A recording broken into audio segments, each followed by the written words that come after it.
Assalomu alaykum, hurmatli kuzatuvchilar. Mana bugun akamizda 3 kurik emas, 6 kurik. 3 kurik mindirib ko'rdik, yaxshi chiqmadi. Yana 3 kurik mindirdik, 6 kurik aylanib, shu bugunning o'zida tayyorlanib, imtihonga borib, natija bilan qaytdilar. Mana o'zlari hozir batafsil tushuntirib o'tadilar. Nima bo'ldi imtihon natijalari? Balandroq gapiraverasiz. Oson, harakat qilish kerak. Faqat hayajonlanmaslik kerak. Hayajonlanmaslik kerak. Olga harakat qilish sirada olasiz. 3 kurik mindingiz nima bo'ldi? 3 kunida xato bo'ldi, undan keyin 6 kunida, o'sha 6 kunida yaxshi chiqdi. Yaxshi chiqdi. Imtihonga ming rahmat. Turonga ming rahmat. Imtihonda nima bo'ldi? Qiyinchilik bo'lmadi? Yo'q, qiyinchilik yo'q. Faqat hayajonlanib. Baribir minus bo'lgan.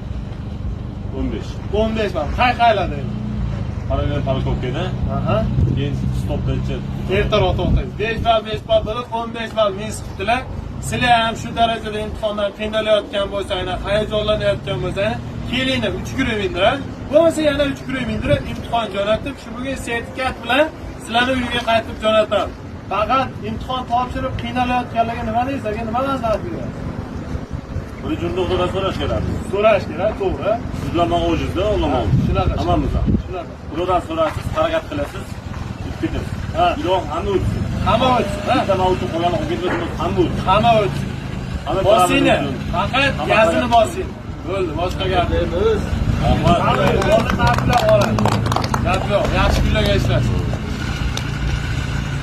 Mana. Aka, endi ey, omay